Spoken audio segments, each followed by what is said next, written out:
इससे पहले हम चैप्टर 15 में, आपको अगर याद हो तो, डेरिवेटिव्स के बेसिक कॉन्सेप्ट्स हमने डिस्कस किए थे कि डेरिवेटिव्स क्या होता है, किस तरह से फाइंड आउट किया जाता है। चैप्टर 16 में हमें डिस्कस करना है इसकी एप्लीकेशंस।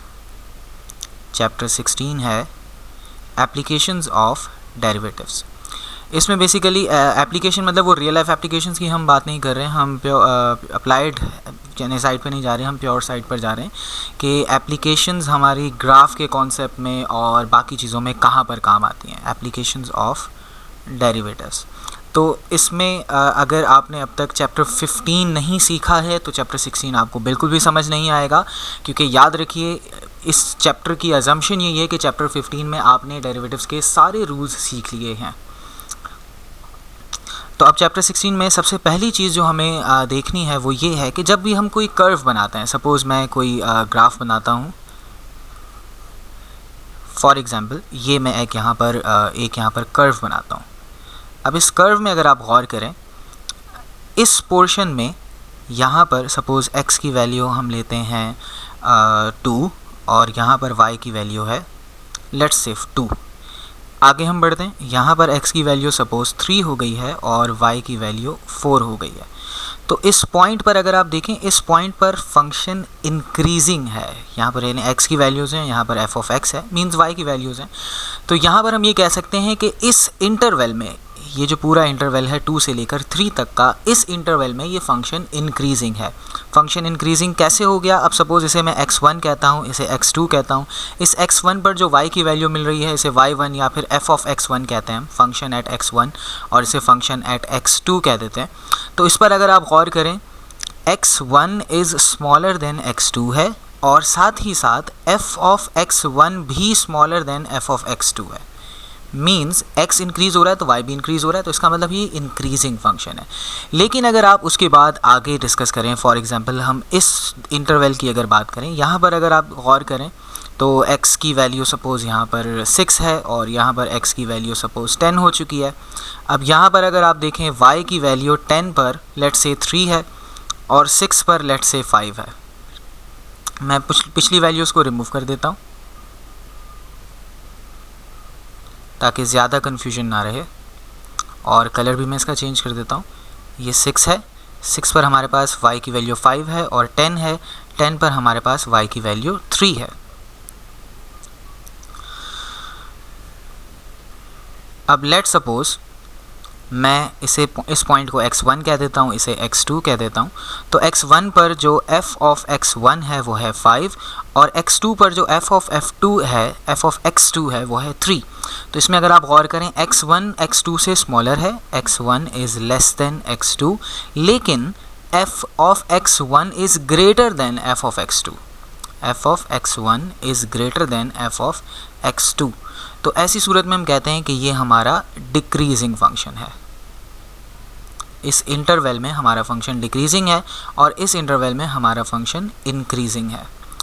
अब ये हमने क्यों पढ़ा? इसलिए पढ़ा कि इस इंक्रीजिंग और डिक्रीजिंग पैटर्न में, फॉर एग्जांपल मैं ये इंक्रीजिंग पैटर्न बना रहा हूँ और यहाँ पर मैं डिक्रीजिंग पैटर्न भी बना रहा हूँ। तो अब इंक्रीजिंग पैटर्न में अगर आप गौर करें, यहाँ पर अगर मैं कोई टेंजेंट बना दूँ, यानी कोई स्ट्रेट लाइन भी अगर इसी से टेंजेंट होकर जा रही हो, तो इसका स्लोप देखें आप पॉजिटिव है, और हमने चैप्टर 15 में पढ़ा है स्लोप का मतलब डेरिवेटिव ही होता है और कुछ नहीं होता। तो इस पॉइंट पर स्लोप पॉजिटिव होगा। तो इससे हमने ये सीखा कि अगर कोई फंक्शन इंक्रीजिंग होगा तो वहाँ पर उसका डेरिवेटिव पॉजिटिव होगा, और अगर कोई फंक्शन डिक्रीजिंग होगा तो वहाँ पर उसका डेरिवेटिव नेगेटिव होगा।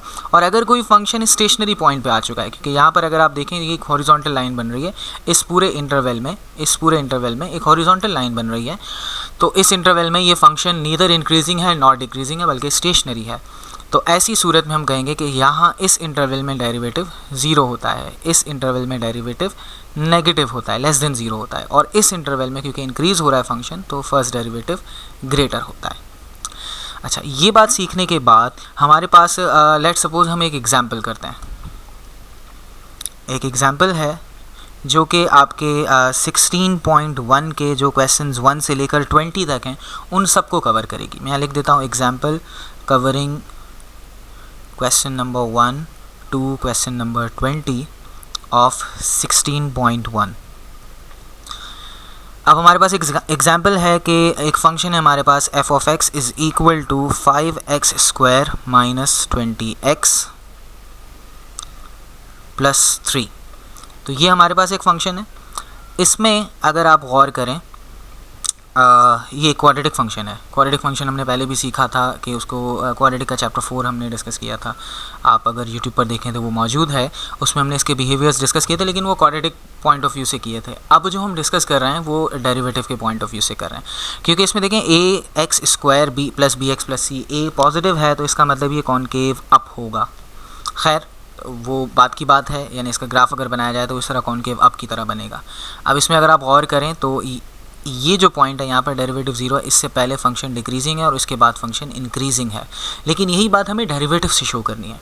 यानी क्वेश्चन की रिक्वायरमेंट क्या है कि हमें कहा गया है कि x की वो वैल्यूज़ बताइए या वो इंटरवल्स बताइए x के कि जिसमें फंक्शन इंक्रीजिंग हो, जिसमें डिक्रीजिंग हो और जिसमें नीदर हो, यानी वो कौन सी वैल्यूज़ होंगी। तो function neither increasing nor decreasing उस वक्त होता है जब डेरिवेटिव 0 हो जाए। हमने ऊपर सीखा था जब f डैश x 0 हो जाए। तो पहले तो इसका डेरिवेटिव फाइंड आउट करते हैं। f डैश x बराबर होगा 10x, क्योंकि 2 शुरू में आकर मल्टीप्लाई हो जाएगा, माइनस 20x का डेरिवेटिव 20 होता है। तो इसे जब हम डेरिवेट कर चुके हैं, तो अब इस डेरिवेटिव को अगर हम इक्वल टू 0 रखें तो ये आंसर आता है 10x is equal to 20 and x is equal to 20/10। तो x इज़ इक्वल टू 2, यानी x की वैल्यू जब 2 हो जाएगी तो ये फंक्शन ना इंक्रीजिंग होगा ना ही डिक्रीजिंग होगा। अच्छा, अब फंक्शन इंक्रीजिंग कब होगा ये देखते हैं। फंक्शन इंक्रीजिंग उस वक्त होगा जब f डैश x पॉजिटिव हो जाए, और f डैश x पॉजिटिव उस वक्त होता है जब 10x माइनस 20 को हम ग्रेटर दैन 0 लिखें। और जब हम इसको 10x माइनस 20 को ग्रेटर दैन 0 लिखेंगे तो ये यहाँ आ जाएगा, और इसके साथ साथ हम 10 को यहाँ डिवाइड कर देंगे, और 10 को डिवाइड करते हैं तो 2। इसका मतलब ये कि जब x की वैल्यू 2 से ज़्यादा होगी तो फंक्शन इंक्रीजिंग होगा। इसका मतलब ये जो हमने जहन में ग्राफ बनाया था, यहाँ पर x की वैल्यू 2 है, इसके बाद फंक्शन इंक्रीजिंग है, इससे पहले फंक्शन डिक्रीजिंग होगा। यकीनन चेक कर लेते हैं डिक्रीजिंग किस वक्त होगा। फंक्शन डिक्रीजिंग उस वक्त होगा जब f डैश x की वैल्यू लेस देन 0 हो जाए, मीन्स 10x माइनस 20 की वैल्यू लेस देन 0 हो जाए, means 10x is less than 20, means x is less than 20/10, means x is less than 2। तो ये हमने वो इंटरवल्स बता दिए, ये भी इंटरवल है, ये भी इंटरवल है, ये हमारा एक पॉइंट है। इस पॉइंट पर फंक्शन ना इंक्रीजिंग है ना डिक्रीजिंग है, इसके बाद इंक्रीजिंग है और इससे पहले डिक्रीजिंग है। लेकिन अगर सपोज़ यहाँ पर नेगेटिव होता ना, हमारे पास अगर एग्जाम्पल में 5x² के साथ नेगेटिव आंसर लिखा होता तो ज़ाहिर है ये फंक्शन फिर यूँ बनता तो फिर इसमें 2 से पहले डिक्रीजिंग हो जाता, 2 के बाद 2 से पहले इंक्रीजिंग होता, 2 के बाद डिक्रीजिंग होता। खैर वो आप यकीनन एग्जाम्पल समझ चुके होंगे। अच्छा, अब एक सवाल हम एक्सरसाइज का भी कर लेते हैं। एक्सरसाइज हमारे पास क्यूबिक क्वेश्चन है, यानी एक क्वाड्रेटिक तो हमने कर लिया, थोड़ा सा और डिफ़िकल्टी की तरफ जाते हैं, डिफ़िकल्टी लेवल बढ़ाते हैं। एक्सरसाइज 16.1 का क्वेश्चन नंबर 6 कर रहा हूँ मैं। अब क्वेश्चन 1 से लेके 20 तक जितने भी हैं सब में मेथड यही होगा कि आप डेरिवेटिव निकालें, डेरिवेटिव को पहली कंडीशन में इक्वल टू 0 रखें तो आपको नीदर इंक्रीजिंग नॉट डिक्रीजिंग पता लग जाएगा, और अगर ग्रेटर देन 0 रखेंगे तो आपको पता लगेगा कब इंक्रीजिंग है, लेस देन 0 रखेंगे तो आपको पता लग जाएगा कब डिक्रीजिंग है। तो इसीलिए फिर फंक्शन की फंक्शनल फॉर्म चाहे जितनी भी डिफ़िकल्ट हो, इस क्वाड्रेटिक फंक्शन हो, क्यूबिक फंक्शन हो, रैशनल फंक्शन हो, लॉग फंक्शन हो, एक्सपोनेंशियल फंक्शन हो, जो फंक्शंस के चैप्टर में हम पढ़ चुके हैं, तो किसी भी किस्म का फंक्शन हो, डेरिवेटिव उसका नॉर्मल तरीके से निकालेंगे जैसे चैप्टर 15 में सीखा था, और उसके बाद भी एक 3 स्टेप्स आगे बढ़ाएंगे। तो ज़्यादा रेपिटेशन ना हो जाए इसलिए मैं बहुत ज़्यादा सवाल नहीं कर रहा हूँ, आपको सिर्फ और सिर्फ बेसिक कॉन्सेप्ट समझा रहा हूँ। सवाल क्वेश्चन नंबर 6 में कॉपी कर रहा हूँ। x³ plus x² minus 6x। अब हम इसका डेरिवेटिव फाइंड आउट करते हैं। तो इसका डेरिवेटिव फाइंड आउट करेंगे तो f dash x will be, power शुरू में आकर मल्टीप्लाई हो जाएगी तो 3/3 x की पावर 2 प्लस यहाँ भी पावर शुरू में आ जाएगी, और 6x का डेरिवेटिव 6 होता है। तो ये सिंप्लीफाइड फॉर्म में 3 और 3 कैंसिल होकर x² बनेंगे, और 2 और 2 कैंसिल होकर x बनेंगे, और माइनस 6 आ जाएगा। तो x² प्लस x माइनस 6, तो ये हमारे पास आ गया डेरिवेटिव।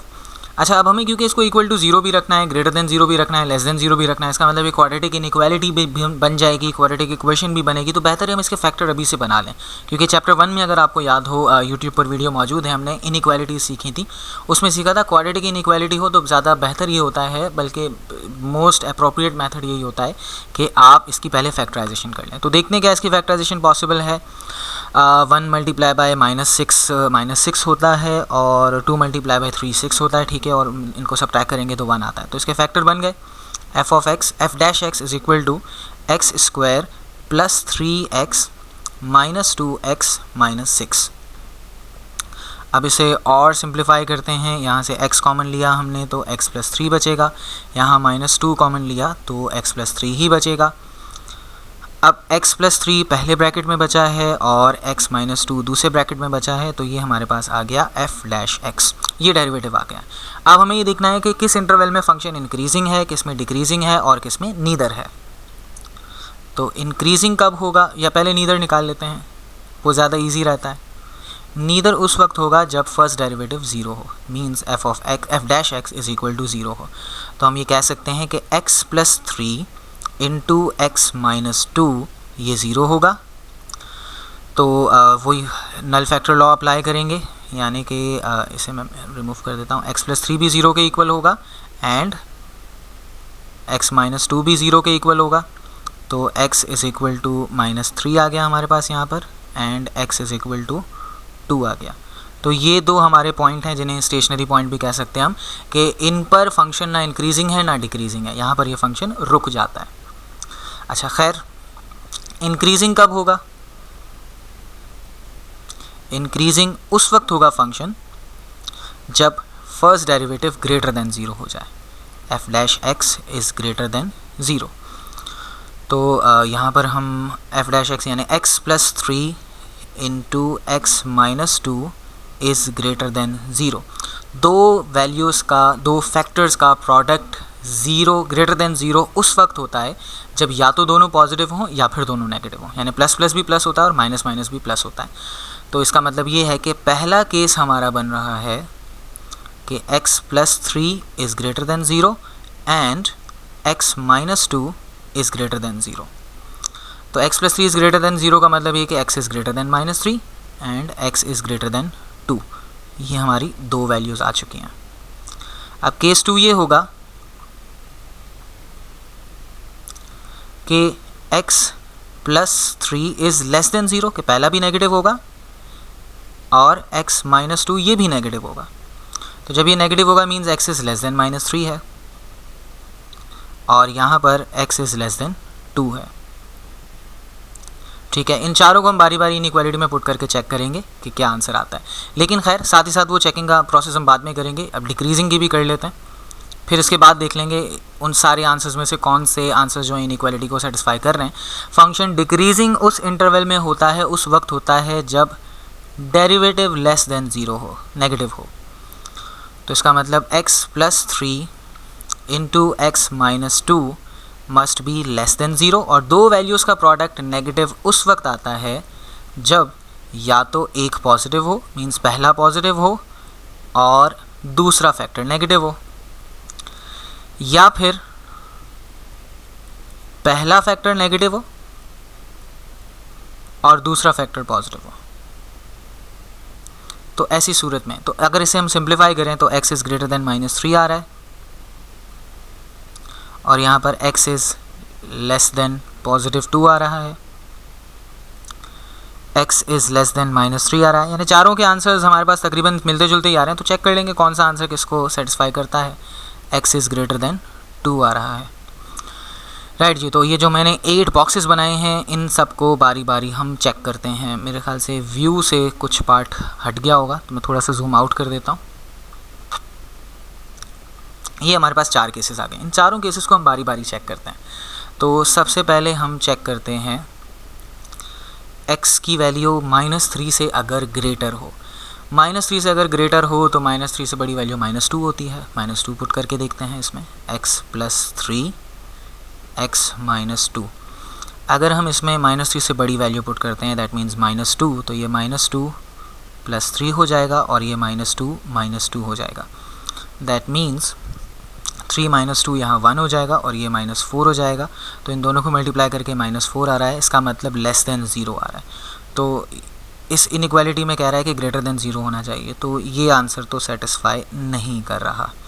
अच्छा, लेकिन यहाँ पर फिर कर रहा होगा, क्योंकि अगर -3 से बड़ी वैल्यू पुट करते हैं तो ये तो हम ऑलरेडी यहाँ कर चुके हैं, x+3 और x-2, इसको जब सॉल्व कर रहे हैं तो नेगेटिव आंसर आ रहा है, तो इसका मतलब ये आंसर यहाँ पर इस इनइक्वालिटी को सेटिस्फाई कर रहा है। अच्छा, इसी तरह x की वैल्यू हम -3 से स्मॉलर करके देखते हैं। -3 से स्मॉलर का मतलब -4, -5, -6, तो -4 देकर देख लेते हैं।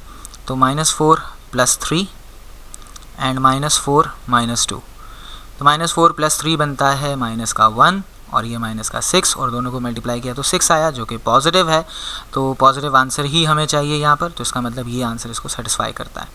और ये वाला नहीं करेगा, क्योंकि जाहिर सी बात है अगर -3 से छोटी वैल्यू रख रहे हैं तो पॉजिटिव आंसर आ रहा है, नेगेटिव तो नहीं आ रहा, तो यहाँ कैंसिल आउट हो गया।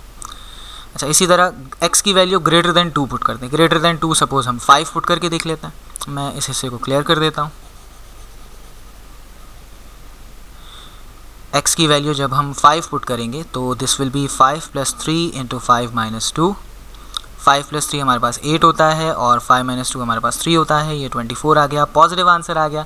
इसका मतलब x की वैल्यू जब ग्रेटर देन 2 है, ग्रेटर देन 2 हमने 5 ली थी, तो पॉजिटिव आंसर आ रहा है, तो ये एक्सेप्ट हो गया, और ग्रेटर देन 2 ये वाला रिजेक्ट हो गया कि ग्रेटर देन 2 अगर x होगा तो फिर नेगेटिव आंसर नहीं आ रहा बल्कि पॉजिटिव आ रहा है। यहाँ एक्सेप्ट हो गया, यहाँ रिजेक्ट हो गया। उसके बाद x की वैल्यू लेस देन 2 की बात करते हैं। जब x की वैल्यू लेस देन 2 होगी, लेस देन 2 से मुराद 1 ले लेते हैं, तो यहाँ पर होगा 1 + 3 और यहाँ पर होगा 1 - 2। 1 + 3 4 होता है और 1 - 2 -1 होता है, तो ये नेगेटिव आंसर आ गया, मींस लेस देन 0 आ रहा है। तो यहाँ तो इस इनइक्वालिटी में तो कह रहा है पॉजिटिव होना चाहिए, तो यहाँ रिजेक्ट हो गया और यहाँ एक्सेप्ट हो गया, क्योंकि 2 से छोटा आंसर हमने पुट किया था 1, तो ये एक्सेप्ट हो गया। तो हमारे पास क्या क्या वैल्यूज़ एक्सेप्ट हुई हैं कि x की वैल्यू जब इंक्रीजिंग कब होगा, जब x की वैल्यू 2 से ज़्यादा हो और -3 से कम हो। ठीक है, अगर मैं इसको किसी ग्राफ में पुट कर दूं ताकि आसानी रहे,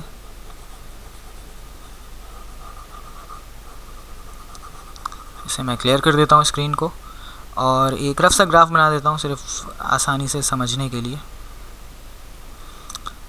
x की वैल्यू 1, 2, 3, 4 और यहाँ पर -1, -2, -3, -4। तो यहाँ पर हमने कहा कि जब इंक्रीजिंग फंक्शन कब होगा, जब x की वैल्यू 2 से बढ़ जाए। ठीक है, यानी यहाँ से सिर्फ हाईलाइट कर देता हूँ, कर्व नहीं बनाता क्योंकि मुझे नहीं पता वो ऊपर होगा कि नीचे होगा। यहाँ पर फंक्शन इंक्रीजिंग होगा, 2 से बड़ा हो जाए और -3 से छोटा हो जाए, तो यहाँ भी इंक्रीजिंग होगा। ठीक है, और डिक्रीजिंग कब होगा, डिक्रीजिंग उस वक्त होगा जब x की वैल्यू -3 से बड़ी हो जाए और 2 से छोटी हो। दैट मीन्स इस पूरे इंटरवल में -3 से बड़ी और 2 से छोटी वैल्यूज़ यही होंगी, इस पूरे इंटरवल में ये फंक्शन डिक्रीजिंग होगा। यानी कि अगर मैं इसका एक रफ सा स्केच बनाऊं अपने ही माइंड में, जब x की वैल्यू 2 होगी तो ये देखना पड़ेगा कि y की वैल्यू क्या आती है। तो हम यहाँ फंक्शन में देख लेते हैं। जब x की वैल्यू 2 होगी, काफ़ी लंबा बन जाएगा, चलें हम नहीं करते। जब x की वैल्यू 2 होगी तो यानी इस इंटरवल में फंक्शन डिक्रीजिंग है, तो यहाँ से लेकर अगर यहाँ तक मैं इस तरह, मतलब इस तरह कुछ हो रहा होगा डिक्रीजिंग, जाहिर सी बात है, इस तरह से यहाँ फंक्शन बनेगा। और उसके बाद जब 2 के बाद वैल्यूज़ होंगी तो फिर वो इंक्रीजिंग शुरू हो जाएगा और यहाँ पर भी इंक्रीजिंग शुरू हो जाएगा। तो ये इस तरह का कुछ कर्व बनेगा कि आप ये देख सकते हैं। मैं हाइलाइटर को मिटा देता हूँ।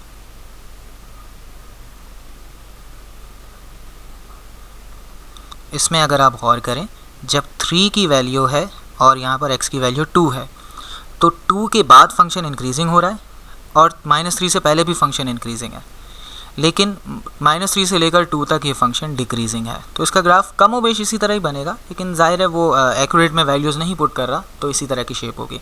एक सॉफ्टवेयर हम यूज़ करते हैं, इसका नाम है जियोजेब्रा, बहुत पॉपुलर सॉफ्टवेयर है और ग्राफ की अगर आपको बिहेवियर समझने हो तो उसके लिए तो सबसे बेहतरीन सॉफ्टवेयर है। तो इसी में मैं ये सवाल इनपुट करता हूँ और इसमें देखते हैं ग्राफ क्या वैसा ही दिखा रहा है जैसा हमने सोचा है। हमारी इक्वेशन थी f(x) is equal to x³/3, उसके बाद है प्लस x²/2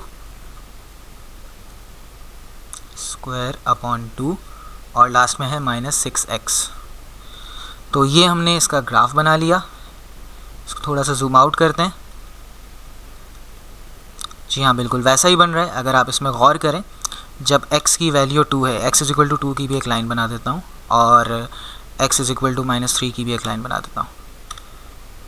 तो ये देखें, ये जो दो ब्लैक लाइंस जा रही हैं जो मैंने बीच में ड्रॉ की हैं यहाँ पर, ये वाली और ये वाली, यहाँ से लेकर -3 से लेकर 2 तक आप देख सकते हैं फंक्शन डिक्रीजिंग बन रहा है और 2 के बाद भी इंक्रीजिंग है और -4 के बाद -3 से पहले भी इंक्रीजिंग है। उम्मीद है ये समझ आ गया होगा। वरना अगर आप ये जियोजेब्रा सॉफ्टवेयर यूज़ कर रहे हैं, इसमें अगर आप यहाँ राइट क्लिक करके स्पेशल पॉइंट्स पे क्लिक करें तो भी ये आपको सारे पॉइंट्स यहाँ भी बता देगा, यहाँ भी आइडेंटिफाई कर देगा कि ये ई इसका मिनिमम पॉइंट है, डी इसका मैक्सिमम पॉइंट है। यहाँ पर आपको बता रहा है रूट्स इसके ये रहे, रूट्स का मतलब एक्स इंटरसेप्ट होता है, तो इसके 3 रूट्स हैं। और इसी तरह इसकी एक्सट्रीम पॉइंट यानी कि मिनिमम और मैक्सिमम पॉइंट एक -3 पर है, एक 2 पर है। यानी वो जो -2 में वैल्यू पुट करना चाह रहा था, देखना चाह रहा था वाई की वैल्यू क्या आती है, वो ये थी। एक्स की वैल्यू ये होगी, एक्स की वैल्यू -3 होगी, तो वाई की वैल्यू ये होगी। और इसके अलावा इन्होंने वाई इंटरसेप्ट भी बता दिया है, नहीं इंटरसेक्शन बता दिया है, कभी जो है वो एक्सिस को इंटरसेक्ट कर रहा है। तो काफ़ी यूज़फुल सॉफ्टवेयर है ये, काफ़ी काम आता है। खैर, हम वापस चलते हैं अपने काम की तरफ। इसे मैं डिलीट कर देता हूँ। इस पर वापस भी आएंगे हम, साथ साथ सवालात करते जाएंगे। तो यहाँ पर आकर उनकी वेरिफिकेशन भी करेंगे कि जैसा हम सोच रहे थे वैसा काम यहाँ पर हो रहा है कि नहीं हो रहा। अच्छा जी, तो ये हमने सीख लिए क्वेश्चन नंबर 1 से लेकर क्वेश्चन नंबर 20 तक किस तरह से सॉल्व करना। अच्छा, इसमें यहीं पर ही एक और बात आ जाती है। इसमें अगर आप गौर करें, डेरिवेटिव बेसिकली क्या बताता है कि फंक्शन इंक्रीजिंग है या डिक्रीजिंग है। लेकिन इस पॉइंट पर, इस पूरे पॉइंट पर अगर आप गौर करें, इस पूरे इंटरवल में ये पूरा फंक्शन कॉन्केव डाउन है और इस पूरे इंटरवल के बाद यानी इस नंबर के बाद यहाँ से ये फंक्शन कॉन्केव अप हो रहा है। तो इस पूरे इंटरवल में हम कह रहे हैं ये कॉन्केव डाउन है और इस पूरे इंटरवल में कॉन्केव अप है। तो इसको हम इस तरह से लिंक कर सकते हैं कि अगर हमें किसी फंक्शन की कॉन्केविटी भी मालूम करनी हो कि x की इस, यानी x की इस वैल्यू पर क्या है, कॉन्केव डाउन है, कॉन्केव अप है, x की इस वैल्यू पर क्या है, कॉन्केव अप, 4 पर क्या है, कॉन्केव अप, -2 पर क्या है, कॉन्केव डाउन, -3 पर क्या है, कॉन्केव डाउन, -4 पर क्या है, कॉन्केव डाउन। खैर, -3 पर कॉन्केव डाउन नहीं है, वो हम आगे सीखेंगे।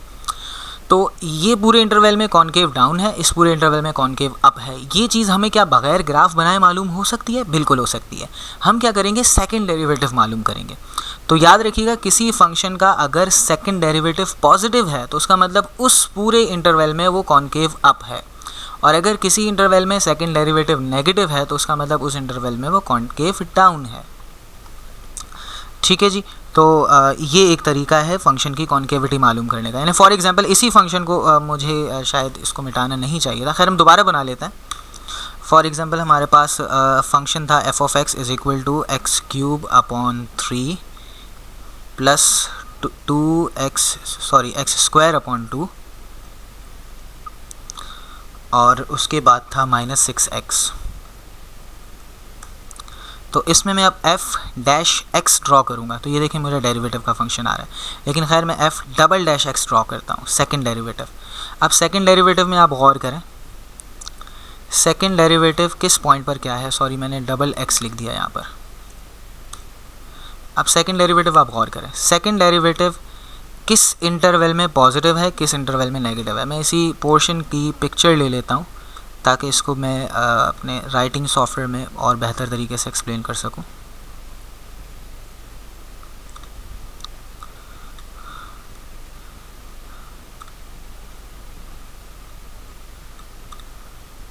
यहाँ पर आप देख सकते हैं ये जो ग्रीन लाइन है, ऑरेंज लाइन है, ये सेकंड डेरिवेटिव को रिप्रेजेंट कर रही है।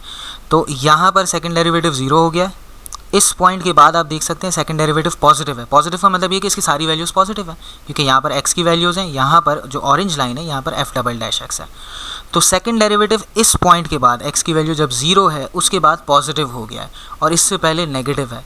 तो आप खुद गौर करें, यहाँ पर देखें जब ये पॉजिटिव हो रहा है तो ये कॉन्केव अप है उस एरिया के बाद से, और जहाँ पर ये नेगेटिव हो रहा है यहाँ पर इस वैल्यू पर हो रहा है, इस वैल्यू के बाद से ये पूरा फंक्शन कॉन्केव डाउन है। तो इससे ये बात भी सीखने को मिलती है। तो आपको जो क्वेश्चन नंबर 21 से लेकर 42 तक है, क्वेश्चन नंबर 21 से लेकर 42 हैं, उन सब में यही पूछा गया है कि बताइए कॉन्केव अप होगा, कॉन्केव डाउन होगा, x की वैल्यू 2 पर और x की वैल्यू -2 पर और x की वैल्यू 1 पर। तो आपने इन सब में करना ये है कि सेकंड डेरिवेटिव मालूम करें, अब सेकंड डेरिवेटिव में x की वैल्यू पुट करके देख लें, अगर उस पॉइंट पर सेकंड डेरिवेटिव पॉजिटिव आ रहा है तो कॉन्केव अप है और नेगेटिव आ रहा है तो कॉन्केव डाउन है। जैसे यहाँ पर हम ये तो ग्राफ से तो सीख लिया, हम वैसे भी सीख लेते हैं। जैसे देखें ये फर्स्ट डेरिवेटिव आ गया हमारे पास इसी फंक्शन का, ये आया था x² + x - 6। तो अगर मैं इसका सेकंड डेरिवेटिव मालूम करूँ तो सेकंड डेरिवेटिव होगा 2x + 1। अब फॉर एग्जांपल इसमें मैं x की वैल्यू 5 पुट करता हूँ, x की वैल्यू 2 पुट करता हूँ, तो यानी f'(2) देखना चाह रहा हूँ कि जब x की वैल्यू 2 होगी तो उस वक्त फंक्शन की कॉन्केविटी क्या होगी। तो इस पर 2 पुट किया तो 2 × 2 4 + 1 5 आ गया। तो अब ये सेकंड डेरिवेटिव इस पॉइंट पर पॉजिटिव आ रहा है, तो इसका मतलब ये है कि जब x की वैल्यू 2 होगी तो ये फंक्शन कॉन्केव अप होगा। तो यहाँ पर आप देखें जब x की वैल्यू 2 है इस पूरे पॉइंट पे कॉन्केव अप आ रहा है। तो बगैर ग्राफ बनाए हम इस तरह कॉन्केविटी भी मालूम कर सकते हैं, ये इसका एक फ़ायदा होता है कॉन्केविटी का। खैर इसके अलावा जो है इनमें जब हमने ये कॉन्केविटी भी देख ली और ये सारी चीज़ें भी देख ली, अब अगर यही ग्राफ जो बना हुआ था इस पर हम गौर करें, मैं यहाँ इसको पेस्ट कर देता हूँ।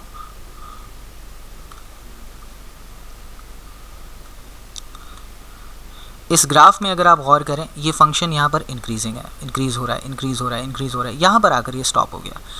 यहाँ पर याद रखिएगा हमारा जो फर्स्ट डेरिवेटिव होता है वो 0 होता है। अच्छा इसी तरह ये फंक्शन डिक्रीज़ होते होते यहाँ पर आके स्टॉप हो गया, तो यहाँ पर भी हमारा जो डेरिवेटिव होगा वो 0 होगा, जो कि हम ऊपर भी देख चुके हैं। x की वैल्यू 2 होगी और x की वैल्यू -3 होगी तो फंक्शन का डेरिवेटिव 0 हो जाएगा। यहाँ हमने निकाली थी जो कि जब फंक्शन का डेरिवेटिव 0 होगा तो x की वैल्यू -3 और 2 होगी, तो वो नीचे हमें ग्राफ में भी नज़र आ रहा है। अच्छा अब इसके अलावा एक और पॉइंट कहलाता है जो कहलाता है पॉइंट ऑफ इन्फ्लेक्शन। अब ये वाला जो पॉइंट है ना इसको हम कहते हैं ये इस फंक्शन का लोकल मैक्सिमम है। लोकल मैक्सिमम का मतलब ये कि इस पूरे इंटरवल में जो डोमेन हमें नज़र आ रही है, इस पूरी लोकेलिटी में, इस पूरे डोमेन में ये मैक्सिमम पॉइंट है। तो अगर इस पूरे डोमेन में ये मैक्सिमम पॉइंट है तो इसमें अगर आप गौर करें मैक्सिमम पॉइंट ग्राफ अगर सामने हो तो हमें बहुत आसानी से पता लग रहा है। बगैर ग्राफ बनाए हम बता सकते हैं, बिल्कुल बता सकते हैं।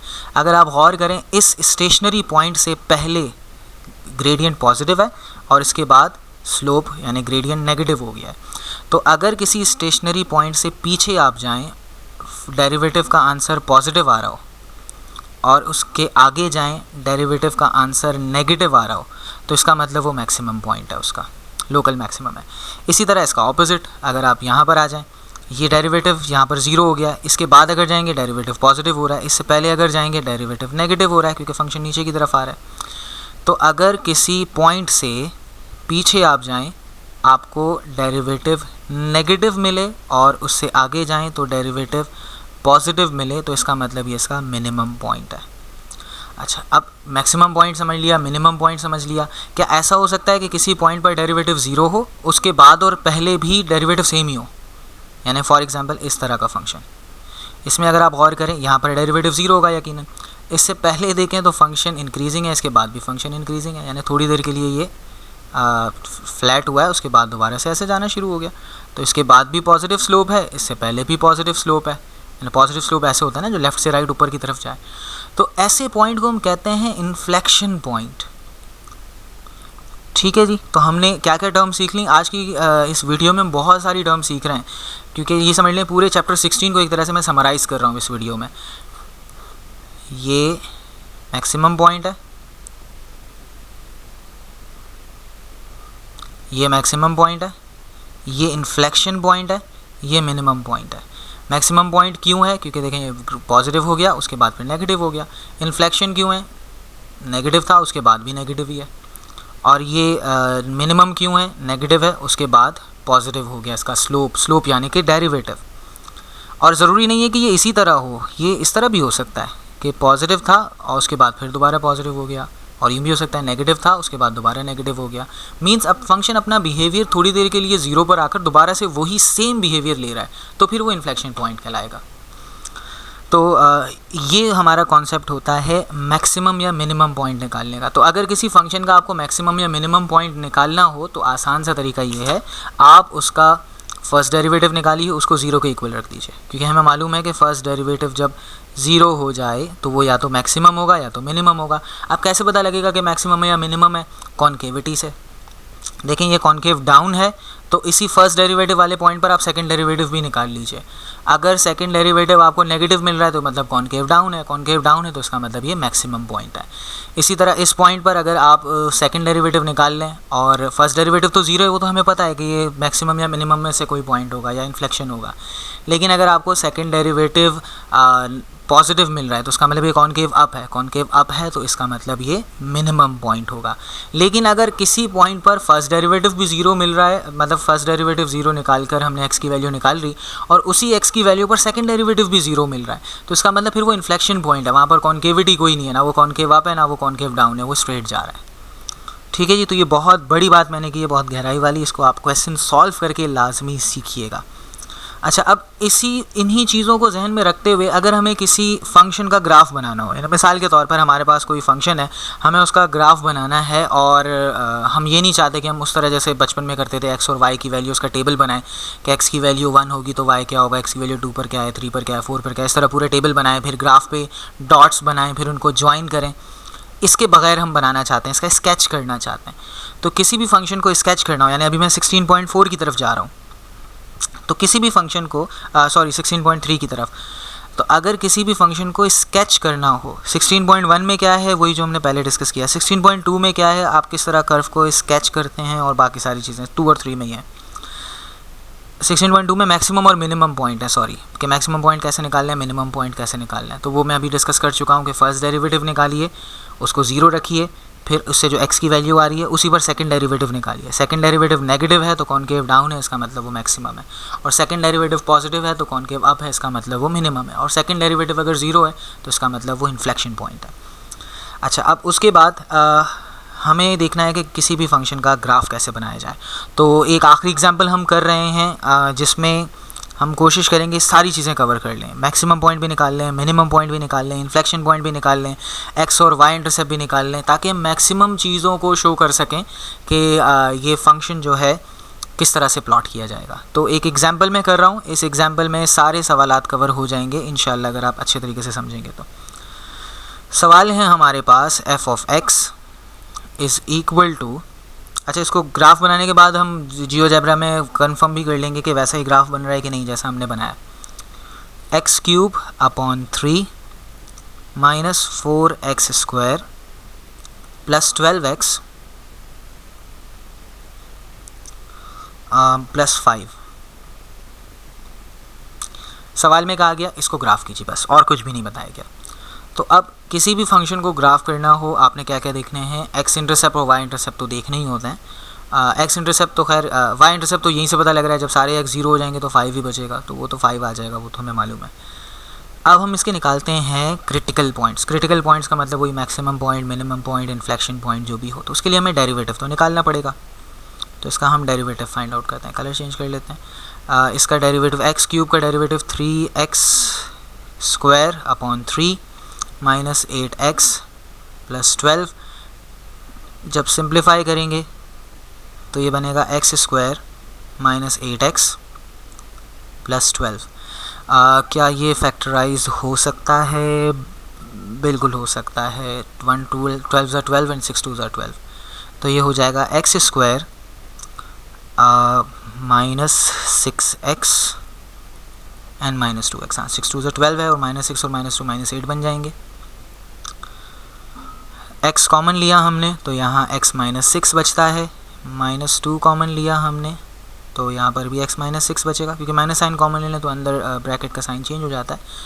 यहाँ x माइनस 6 बचेगा, यहाँ x माइनस 2 बचेगा, तो ये हमारे पास फर्स्ट डेरिवेटिव आ गया। फैक्टराइज क्यों किया हमने? क्योंकि जाहिर सी बात है हमें पता है क्रिटिकल पॉइंट पर डेरिवेटिव ज़ीरो होता है, तो इसको ज़ीरो रखना पड़ेगा, तो वो आसानी हो जाएगी।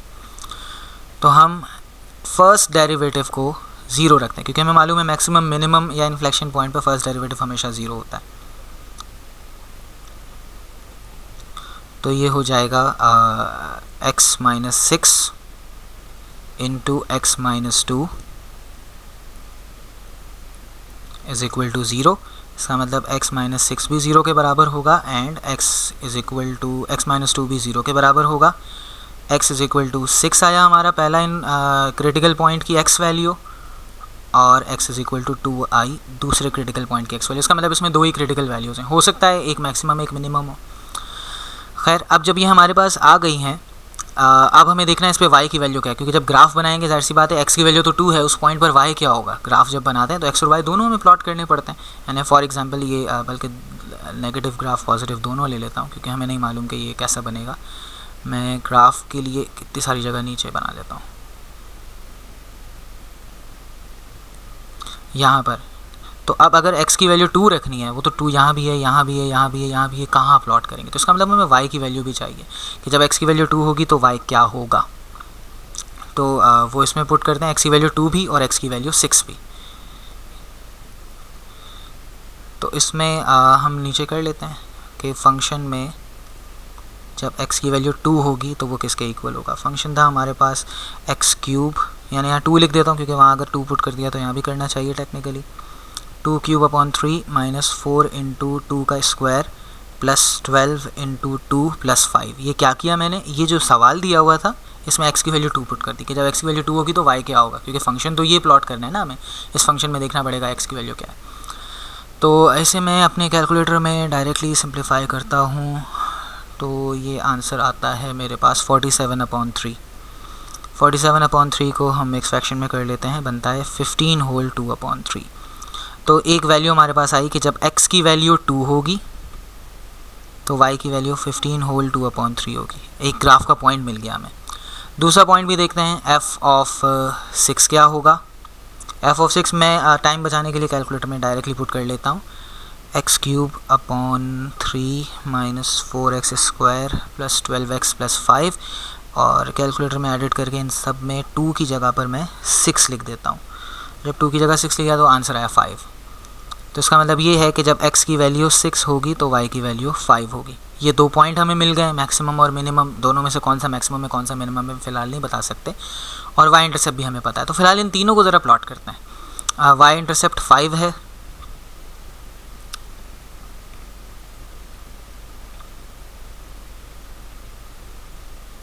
y इंटरसेप्ट 5 है, मीन जब x की वैल्यू 0 होगी तो y की वैल्यू 5 होगी। और ये ऊपर कहीं मेरे पास जगह नहीं है, वरना मैं 15 तक चला जाता। फ़िलहाल आप ये अज्यूम करें मैं 15 तक पहुंच गया हूँ। 15 तक जाएंगे और x की वैल्यू जब 2 है, x की वैल्यू 1, x की वैल्यू 2, जब x की वैल्यू 2 है तो y की वैल्यू 15 होल 2/3 है। तो 15 से थोड़ा सा ऊपर इसका डॉट बना लेते हैं। अच्छा, इसी तरह जब x की वैल्यू 6 है तो y की वैल्यू 5 है। तो 6 के 3 4 5 6, जब x की वैल्यू 6 है तो y की वैल्यू 5, ये इस तरह बन रहा है। इसका मतलब ये यहीं से हमें कुछ पता लग रहा है कि ये ग्राफ कुछ इस तरह से जाएगा शायद। फिर भी देख लेते हैं क्योंकि इसके बाद क्या है हमें नहीं पता। अच्छा, जब हमारे पास ये सारी चीज़ें आ गई, इसमें इस x = 2 पर देखते हैं कॉन्केविटी क्या होगी। कॉन्केविटी मतलब कॉन्केव अप होगा, कॉन्केव डाउन होगा। वैसे तो ग्राफ से ही देख के लग रहा है कि कॉन्केव डाउन होगा, लेकिन हमारी एक वेरिफिकेशन हो जाएगी कि इस पॉइंट पर सेकंड डेरिवेटिव को क्या होना चाहिए, कॉन्केव डाउन है तो नेगेटिव होना चाहिए। देखते हैं x की वैल्यू 2 पुट करके सेकंड डेरिवेटिव में। फर्स्ट डेरिवेटिव तो हमारे पास ये आ चुका है, इसका सेकंड डेरिवेटिव अगर हम निकालें, मैं इस तरफ निकाल लेता हूँ। सेकंड डेरिवेटिव इसका होगा x स्क्वायर का डेरिवेटिव 2x और 8x का डेरिवेटिव होगा 8। तो x की वैल्यू जब मैं 2 पुट करूँगा तो 2 2 ज़ा 4 माइनस 8, यानी कि -4 आंसर आ रहा है, यानी नेगेटिव आ रहा है। नेगेटिव आ रहा है तो कॉन्केव डाउन होगा, अंडरस्टूड है। तो इसका मतलब ये है कि यहाँ पर ये ग्राफ कुछ इस तरह का बन रहा होगा, कॉन्केव डाउन होगा इस पॉइंट पर। और अंडरस्टूड है x की वैल्यू 6 पर कॉन्केव अप ही आएगा, तो सेकंड डेरिवेटिव इस पर पॉजिटिव ही आएगा, चाहें तो आप बनाकर देख सकते हैं। अब हम इसी ग्राफ को जो हमने बनाया है, अच्छा ये इसको थोड़ा नीचे भी ले जाते हैं, x इंटरसेप्ट भी शो हो जाए तो ज़्यादा बेहतर है। अब इसी ग्राफ को हम अपने ग्राफिंग सॉफ्टवेयर में जियोजेब्रा में प्लॉट करके देखते हैं। मैं इसे डिलीट कर देता हूँ। फंक्शन था हमारा f of x is equal to x³ और उसके बाद है -4x स्क्वायर और उसके बाद है प्लस 12x प्लस 5। हमने ड्रॉ किया और देखें बिल्कुल उसी तरीके से बन रहा है। x की वैल्यू जब 6 है तो y की वैल्यू 5 है, y इंटरसेप्ट भी 5 है। x की वैल्यू 2 पर 15 से थोड़ी सी बड़ी वैल्यू ने 15 होल 2/3 ही आ रही है, और ये सारी चीज़ें बिल्कुल वही आ रही हैं, लेकिन फिर भी हम इसके स्पेशल पॉइंट्स देख लेते हैं। स्पेशल पॉइंट्स पर क्लिक करूँगा तो फ़ायदा ये होगा कि अच्छा ये जियोजेब्रा सॉफ्टवेयर फ्री अवेलेबल है वेबसाइट पर, कोई चार्ज नहीं होता है इसका, तो आप डाउनलोड करके खुद भी इससे काफ़ी चीज़ सीख सकते हैं। तो देखें बी हमारा मैक्सिमम पॉइंट है, बी पर देखें कह रहा है 2 और 15.67, यकीनन ये 2/3 ही है कि हाँ 6.6666 बनता है ये। इसी तरह सी को अगर आप देखें यहाँ पर हमारा 6 और 5 आ रहा है, हमारा भी यही आया था। इंटरसेक्शन वाई एक्सिस पर 0,5 पर हो रही है, तो ये सारी चीज़ें इसने यहाँ दिखा दी, रूट्स बता दिया, यानी एक्स इंटरसेप्ट बता दिया। वो मैनुअली निकालना काफ़ी मुश्किल था कि हम एक्स की वैल्यू को वाई की वैल्यू को 0 करते इस पूरी क्यूबिक इक्वेशन को सॉल्व करते, तो फिर वो फैक्टराइजेशन करना पड़ता, क्यूबिक फैक्टराइजेशन, जो कि काफ़ी मुश्किल होती है, तो इसलिए हमने उसको सॉल्व नहीं किया। तो यहाँ तक जो है हमारा चैप्टर 16 का कॉन्सेप्ट ख़त्म हो चुका है। ये हमने क्या सीखी, हमने डेरिवेटिव की एप्लीकेशन सीखी है कि डेरिवेटिव कहाँ कहाँ अप्लाई होता है। मतलब हमारी रियल लाइफ में नहीं बल्कि प्योर साइड पर, यानी मैथमेटिक्स की जो प्योर एप्लीकेशंस होती हैं ग्राफ में, वहाँ कहाँ कहाँ यूज़ होता है, उसकी क्या एप्लीकेशन है, कहाँ अप्लाई होता है।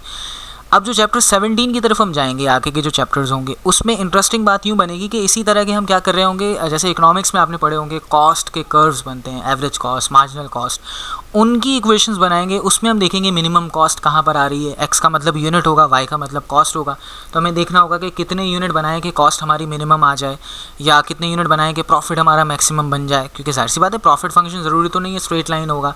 हमने चैप्टर 5 में जो एप्लीकेशंस पढ़ी थी उनमें तो ये अजम्पशन की थी हमने कि प्रॉफिट फंक्शन भी जो है वो स्ट्रेट लाइन होगा, रेवेन्यू फंक्शन भी स्ट्रेट लाइन होगा। हालांकि रियल लाइफ में जो प्रॉफिट फंक्शन होता है वो स्ट्रेट लाइन नहीं होता, आप सबने इकोनॉमिक्स पढ़ी है, उसमें जो है हमारे पास कॉस्ट के लॉज होते हैं कि शुरू में कॉस्ट इंक्रीज़ होती है, उसका रेट ऑफ चेंज कुछ अलग होता है, बाद में कुछ अलग होता है। तो increasing cost, constant cost, decreasing cost, ये अलग अलग होते हैं। तो ये अगर आपके स्क्रीन पर जो ग्राफ नज़र आ रहा है इसको आप उससे भी कंपेयर कर सकते हैं, पहले पॉजिटिव इंक्रीज़ हो रहा है फिर डिक्रीजिंग कॉस्ट, यानी इस तरह की आप इसको जो है वो मैच कर सकते हैं। थोड़ा सा कर्व ज़ाहिर घुमाना पड़ेगा। तो ये सारी एप्लीकेशंस जो हैं उसी में आ रही हैं। तो ये चैप्टर 16 की एक अलग वीडियो हालांकि छोटी सी बनाई है, इसके सारे सवाल इतनी डिटेल में नहीं किए। उसकी वजह यह है कि बेसिक ऑब्जेक्टिव चैप्टर 17 है जिसमें आपको इन सारी चीज़ों की एप्लीकेशन पढ़नी है। यहाँ पर सिर्फ और सिर्फ बताया कि काम कहाँ आएगा, वहाँ पर सिखाया जाएगा कि काम कैसे करना है उस पर। तो उम्मीद है आपको ये वीडियो समझ आई होगी। मैंने कोशिश की कि वीडियो की ड्यूरेशन कम से कम रखी जाए, क्योंकि काफ़ी स्टूडेंट ये मुझे बोल रहे होते हैं कि सर आपकी वीडियोज़ 1-1 घंटे की होती हैं, तो काफ़ी सारी प्रॉब्लम होती है। तो इसीलिए कोशिश की है कि कम से कम सवाल करके कॉन्सेप्ट को क्लियर कर दूं। बाकी जो बाकी सवालात हैं जिसमें लॉग लिया जा रहा है, एक्सपोनेंशियल फंक्शन है, तरीका तो उन सब का यही होगा कि आप डेरिवेटिव करेंगे, डेरिवेटिव को 0 रखेंगे तो मैक्सिमम या मिनिमम पॉइंट आ जाएगा। तो यहीं पर ही हम अपनी इस वीडियो को ख़त्म करते हैं। अपना ख्याल रखिएगा। अल्लाह हाफ़िज़।